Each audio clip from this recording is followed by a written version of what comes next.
Bethesda finally break radio silence, and no, they haven't abandoned Starfield as they have a massive amount of content on the way. No doubt after the much needed upgrade, this game will be one that many of us want to boot back up. So the idea is that every 6 weeks or a month and a half roughly starting in February, they'll be dropping updates. So that's a maximum of about 8 in 2024, though they could always drop minor updates between those. That doesn't sound like much, but that's a lot to keep the game fresh and interesting, especially when you consider what they're planning, which I'll go through soon, and that the expansion is looking set for launch in 2024 as well. So naturally these updates will include quality of life improvements, but they'll also include content and features, as in more things for us to enjoy. Though this is expected as Bethesda did promise they'll continue to expand their universe. So if you want to be involved in these updates as they happen, you can jump over to Steam if you have the game on PC and join the beta branch. This will let you try the updates, though as they'll be in beta, I'm sure plenty of you would rather wait until they're ready. Bethesda stated they've been reading our feedback and are excited to start launching these new features.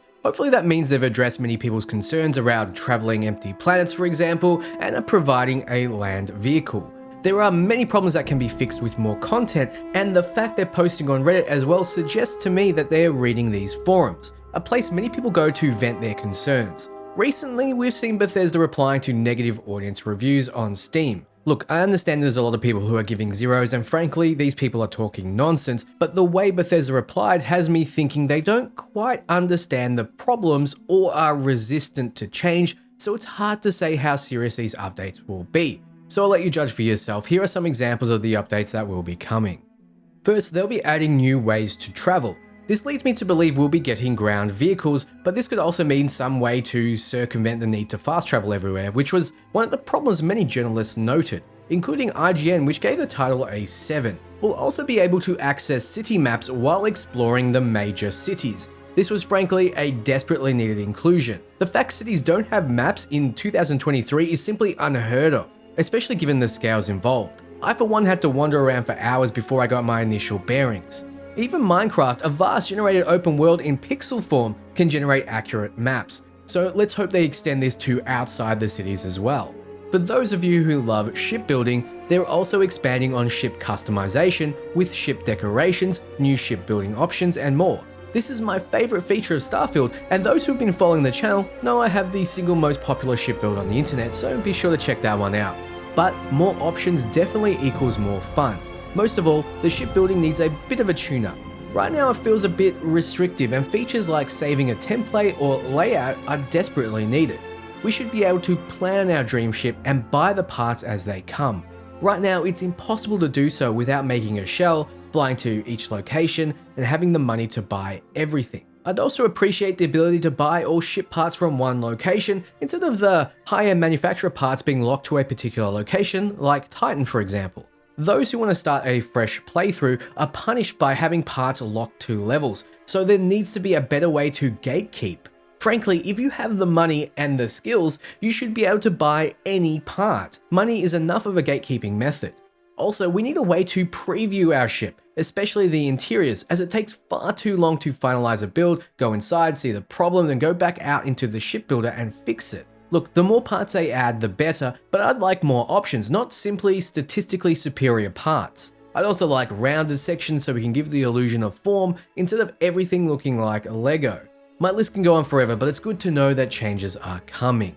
They also included gameplay options.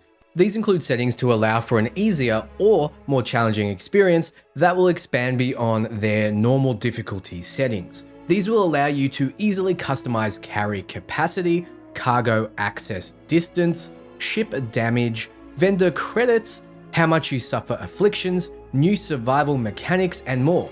Now, this is one change I don't think is necessarily needed. Honestly, Bethesda should have tuned all these mechanics properly to allow for a balanced game feel. The economy for one just doesn't feel tuned, and it needs to be. Letting us play around with balance almost feels like they're handballing the balancing to us. However, I would absolutely love a survival mode. I don't think it will work as well as it does in Elder Scrolls and Fallout, but removing fast travel and requiring specific mechanics like hunger will force people to play a particular way. But back to these settings, I foresee people changing carry capacity and cargo access just to make the game more bearable long term without investment in capacity. Carry weight definitely slows you down. Vendor credits are another one that need a serious change. It's so good to see that it's here. It sucks traveling to an intergalactic space trader only for them to have enough credits to buy a fraction of your contraband, forcing you to waste upwards of 20 minutes sleeping and checking back in. The affliction mechanic was obviously underbaked because, first, why are you coughing while in a spacesuit as you travel through smoke or gas? Why are you freezing when it's just minus 10 degrees out there and you're in a fully insulated spacesuit? I've seen Russian children jumping into ice water. But also, why do the afflictions not matter at all? I found myself simply ignoring all of them as they did nothing to impact my gameplay. It'll be interesting to see how they tune it on survival or how they change how afflictions work. Moving along, and this has me the most excited, official mod support is coming early 2024 with the launch of Creations. Starfield will be getting its own exporter and you'll have access to a new creation kit. Modding has always been an enormous part of Bethesda games. With the scale and systems in Starfield, it feels almost custom built for mods. This will drastically change many of our experiences and I'm pumped to see what we can do with the game this time next year. Yes, we'll be getting Thomas the Tank Engine style spaceships first, but no doubt we'll be getting whole new campaigns, AI companions and more, thanks to some incredibly talented people in the community. If you're planning on making a mod, let me know in the comments. Also, let me know what you think of the changes. Finally, the team is hard at work on the development of Shattered Space, the first major expansion for Starfield, coming sometime in 2024. No more accurate date is provided, so for now we can probably expect it near the end of the year. You'll get new story content, new locations, gear, and much more.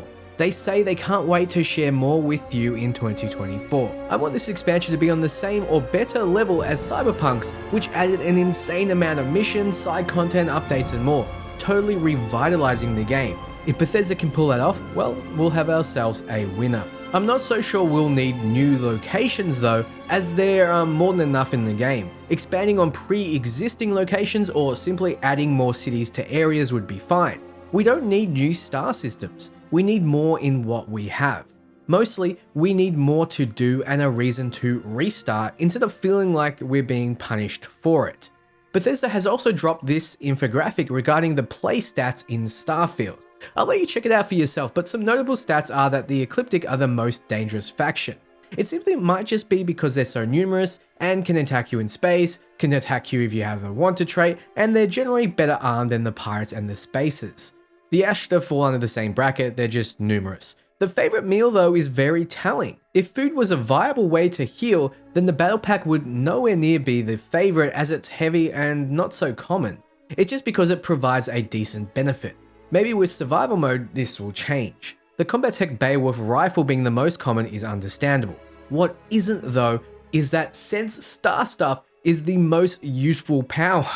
This I really don't understand. I feel like people haven't really grasped just how powerful Personal Atmosphere is. It lets you sprint indefinitely, even when encumbered, saving so much time. Maybe the people who complain about land vehicles loudly haven't discovered this power yet. I recommend checking it out if you haven't. Anyway, that's all the news we have for the coming updates. Keep in mind, these updates are not all for the February update. They're planned for the whole year, so don't expect everything up front.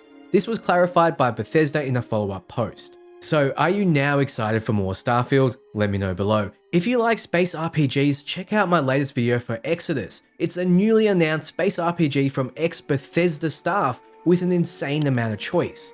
And for everything else RPG, you're in the right place. Ciao, friends.